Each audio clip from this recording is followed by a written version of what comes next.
Mychal, and I'm a sommelier, tarot reader, and former ballet dancer. I'm Suzanne, and I am a writer, an author, and a teacher. And this is C for chakras. Welcome to All the Woo A to Z. And this is a safe space where we want you to feel like this is a non-judgmental experience for you if you're woo curious or want to know more, or maybe you do know more, but just enjoy listening to us be entertaining.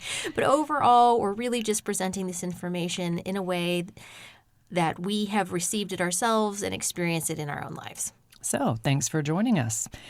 And so today, for chakras, what is the wine, Mychal? Our wine today is going to be a wine from Australia called Suzette, an approach to relaxation. Suzette is very close to Suzanne. It is, actually.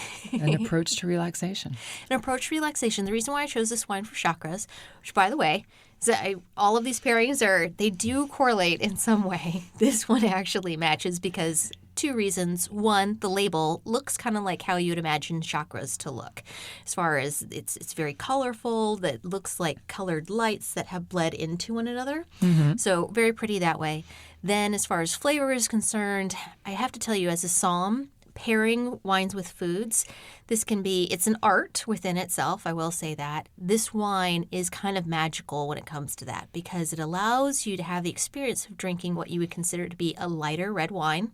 Especially if you're a Pinot Noir drinker, you would really enjoy this. But it stands up to foods that you would need a bigger, richer red wine for, like steak and things like that.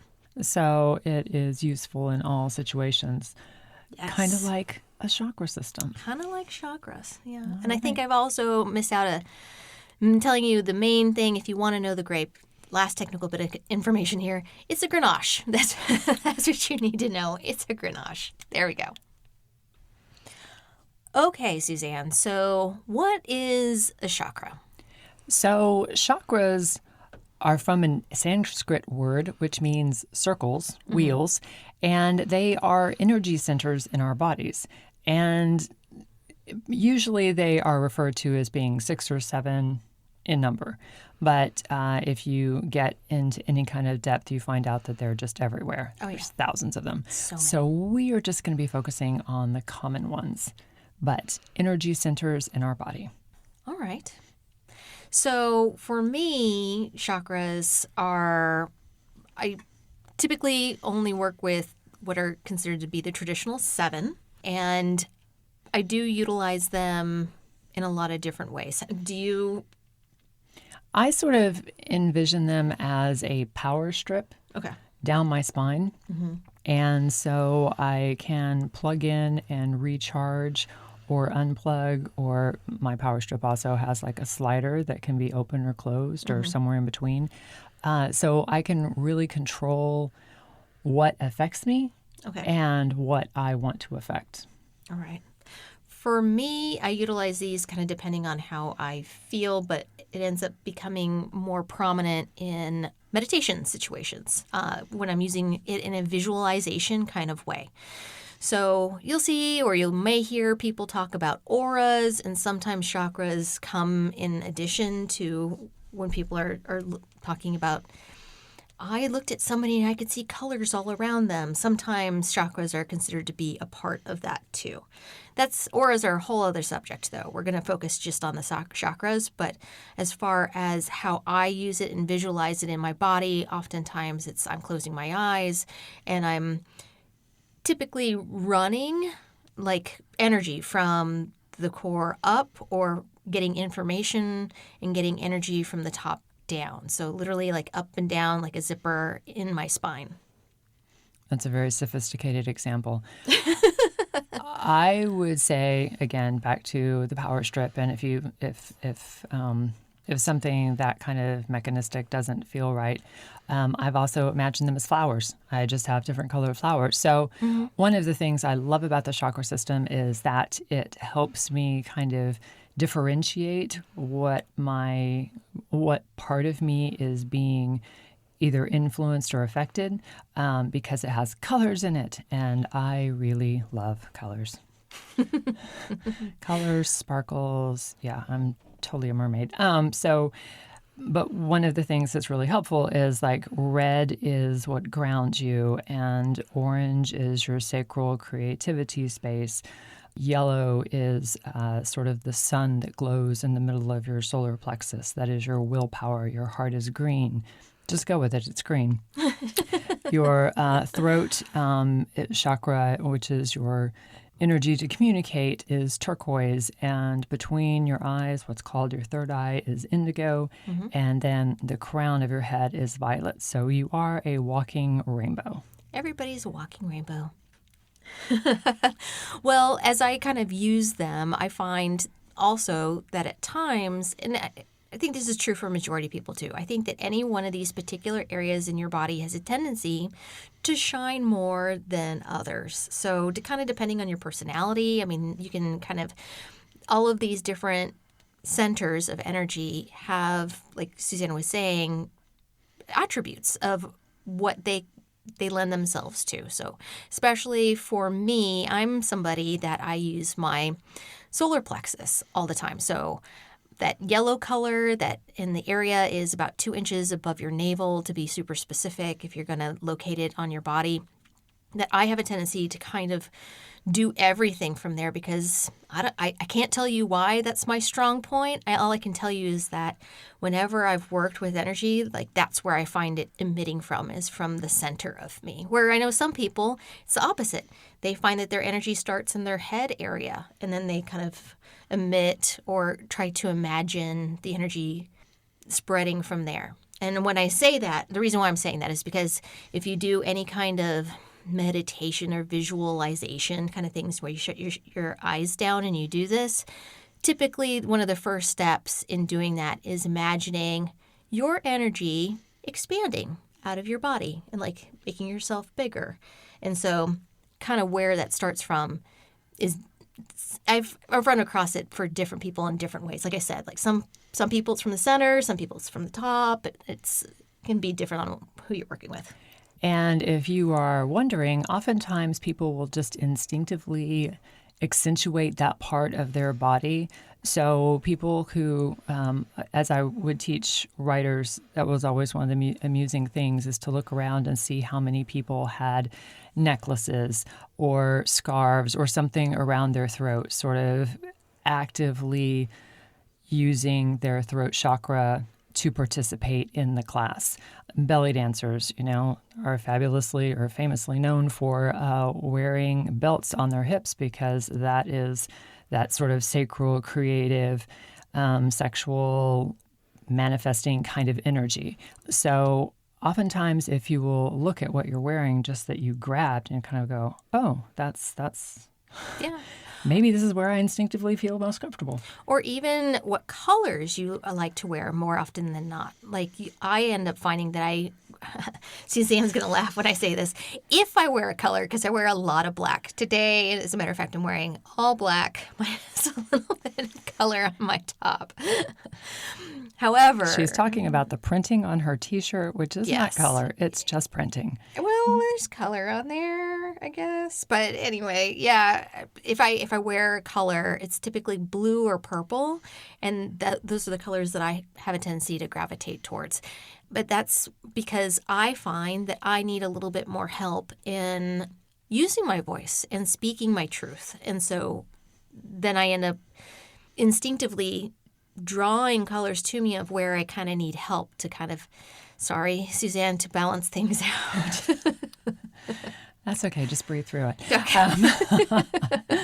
I actually had a doctor who was a woo-woo doctor, by the way, who was trying to help me become more grounded. And she revealed that she wears red underwear as a method of kind of grounding. And so, yeah, I trotted right out and bought myself red underwear. So, wow. It's hard. I just admitted that on whatever.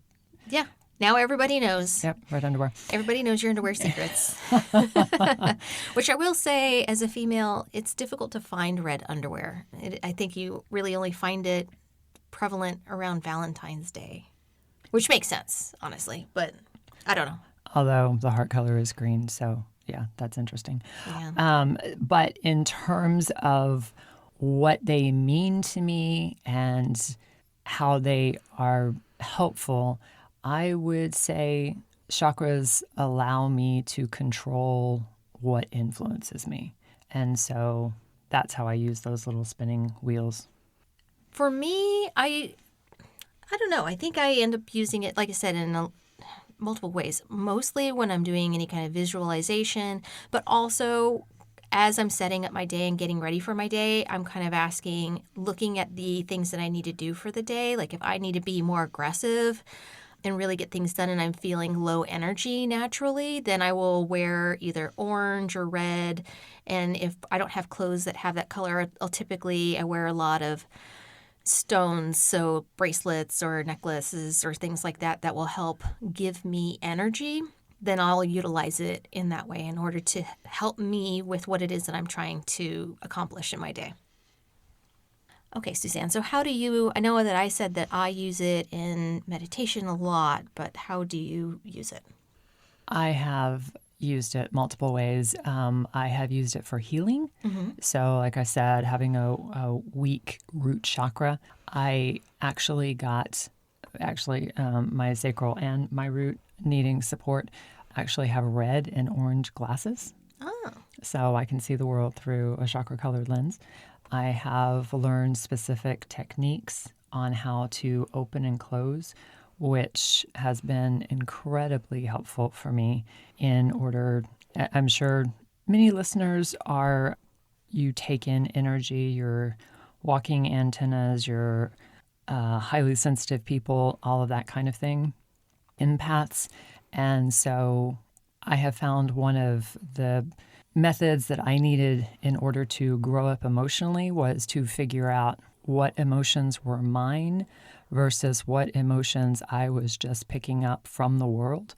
And so learning how to open and close my energy centers gave me that power to be able to go, okay, walking into this situation, all of a sudden I feel worried about XYZ. And it's like, but so worried that I can't stop and analyze. I don't even care about X, Y, and Z. And yet I'm feeling all of this sort of concern and anxiety or something, and be able to go, oh no, I am just open. My heart is open or my mind is open or something. And I am perceiving someone else's energy of they're worried. And so being able to close that door and be like, okay, I'm only responsible for my own energy also means that I'm not going out and throwing my own X, Y, and Z onto other people. And I kind of wish I would have learned this like in grade school. Yeah. When I would be thrown into a bad mood and not know why, but be fully in it. And to kind of realize, not in all cases, but certainly in some cases, I was fine until this person came around. And so it has been very helpful for me in that just being able to open and close or slide the slider. Yeah. So it's interesting that you say that because I've heard you talk about this a couple different times, but this is the first time that I've really kind of put this together for myself, that what you're doing with your chakras, I treat as like a separate thing. So I don't really integrate my chakras into what it is that you're talking about. Okay. So when what was initially told to me, same thing when I was younger, I was about a teenager, they're like, you give your energy away. And it's true. I kind of go out there, I'm just like a raw nerve that's like out in public and being like, picking up all the antennas, all the frequencies for everything. Dear reader, dear listener, if you've ever considered yourself like the days that you're just going out and it's like you don't have on skin, that's kind of what we're talking about. Yes, where you're just like, all of a sudden you can feel everybody's energy, well, their moods, right? Their moods, their thoughts. You just feel on edge. You're like, is that them or is that me? Because at first you're going to feel, or I felt like it was me. And then when somebody's like, no, that's not you, you're picking up on somebody else. You need to protect yourself in a way that you're just not constantly acting as an antenna at all times in your day, because you need to be able to function as a human being.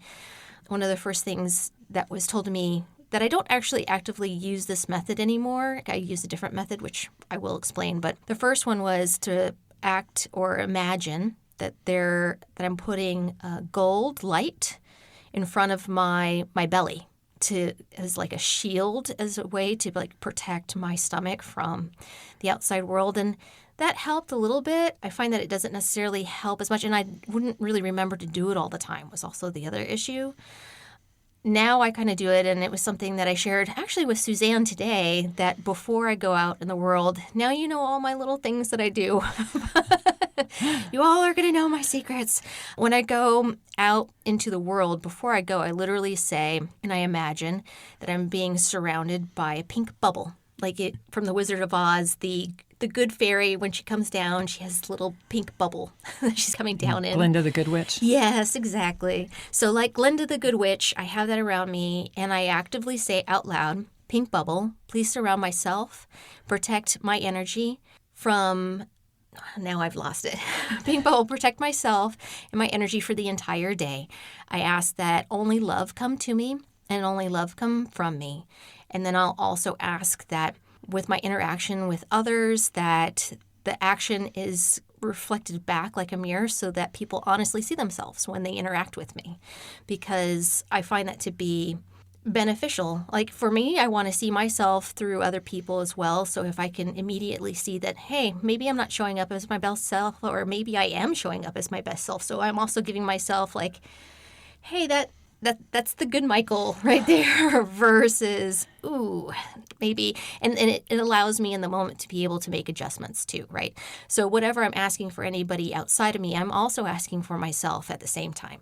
But that's my own personal like protection of how so I guess what I'm saying is different is that instead of me imagining it happening individually for all those different power centers, like how you're doing for your chakras, instead I'm kind of just doing it like, overall blanket, let's just do just bubbles. We're just going to do bubbles. So you're telling me you live in a bubble. I live in a bubble. And honestly, if you all knew me a little bit better, I'm going to tell you another thing. I have a tendency towards obsessive-compulsive disorder. And really living in a bubble would be like my dream. It would be a dream at times. She's not even a metaphor. Not even a metaphor.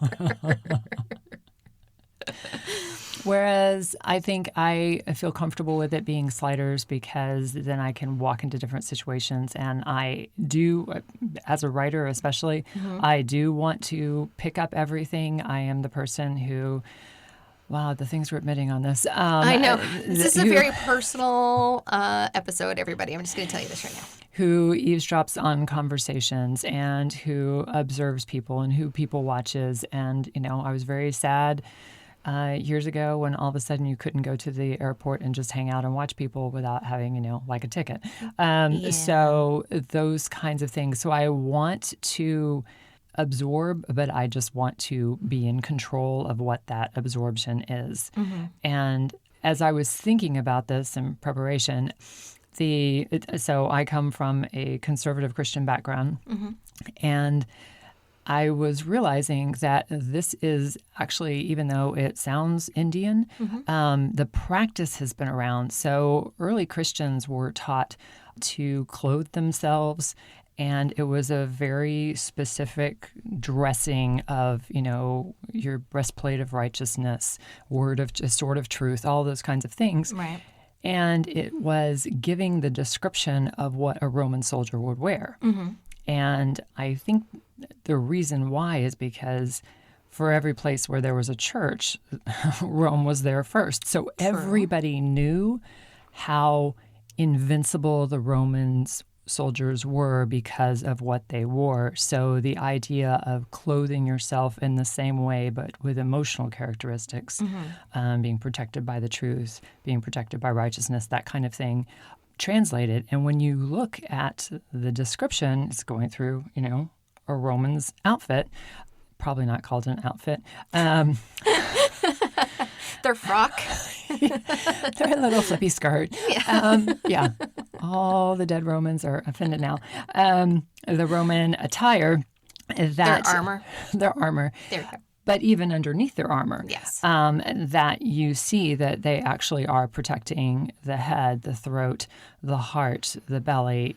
And so the concept, I believe, rings true even outside of a yoga kind of background of we have a responsibility to be appropriately clothed for the situations that we go into. That's part of maturation. Yeah. And that's part of, I think, just being a good world citizen is that you aren't just splaying your junk everywhere.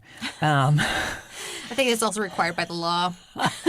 Guess it depends on how you're defining junk. So you're not emotionally vomiting over the whole world. Thank you. Thank you. So some really great graphics there. But that you are keeping what's yours to yourself. So you're also not emotionally streaking either. Yes. So I think that's one of the great benefits of understanding how to use your chakra system. Yeah, because I think it's also, you can consider it to be one and the same or separate to what people call energy work as well, right? So, which is literally a whole other subject. But with all of these kind of woo-woo topics, you will find that a lot of them really overlap, that you can use them interchangeably in some areas, kind of depending on what you're doing. And that's part of the conversations that we're having, and why we're having them is so that you can have a better understanding. A lot of people use chakras, and even in more complex ways than what we are talking about right now, that you can use them. Man, there's a whole long list of ways of how you can integrate these things. Things you can Google. Yeah, definitely. Okay, on that note, Suzanne, if you were one of our listeners and you wanted to know more than chakras, because maybe we're not making a lot of sense, maybe you're like, I need a more definitive way of understanding this, what would you recommend? Okay, you're going to laugh at this, but this is sort of my first, my visual Google kind of thing is I go to Pinterest. Okay. And there's lots of graphics there.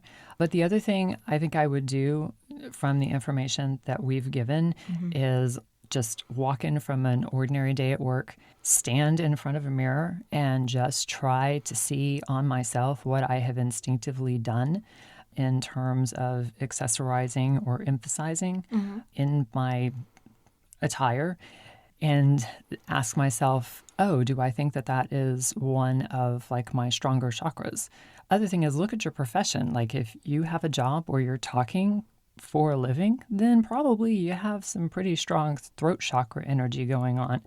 And, maybe that's where you start in terms of, you are going into a big meeting and you want to be particularly eloquent, that you visualize, plugging into turquoise energy in your throat and just growing that out visually in your imagination. And, those kinds of things. So Pinterest with pictures. Pictures with pictures. I think that if you had a want to start to use these things and use the visualization process that I've been talking a lot about, I would recommend Deepak Chopra actually has a really great guided meditation that'll have you focus on each of your energy centers. It can take a while, but there's plenty of online guided meditations that utilize the chakras. And I know that there's a lot of reading material out there if you really wanted to go dive in deep. But like I said, there's a lot of different ways to utilize them, more than what we're even talking about here. And just a shout out to an author whose class I took, Cyndi Dale. She does work with chakras, and she did a one for chakras for your diet. What are the foods based on your strongest chakras that you should be eating? What are the practices that you should be following? And yeah, fascinating stuff, especially when you see kind of how it corresponds with the root chakra. Those people need meat. The crown chakra, less meat, that kind of thing. So understanding that you are an entire system and that you can work on parts individually. And if you're working on your strongest, it will affect all the rest. If you're working on your weakest, it will affect all the rest. That is the beauty of being a system, and the beauty of woo is it's kind of flows through everything. It's like all the different states of water, all the different ways that we have water. And so that's what chakras mean to me. Yeah, they all overlap. Everything overlaps. It's just a giant interwoven thing. Yeah. Big theme for the woo. So So our next episode, please stay in tune with us. It is going to be D for dreams. So we're going to be changing this up a little bit. I will be interviewing Mychal, and then she will be deciphering one of my dreams. Yes. Hope to see you then on All the Woo, A to Z.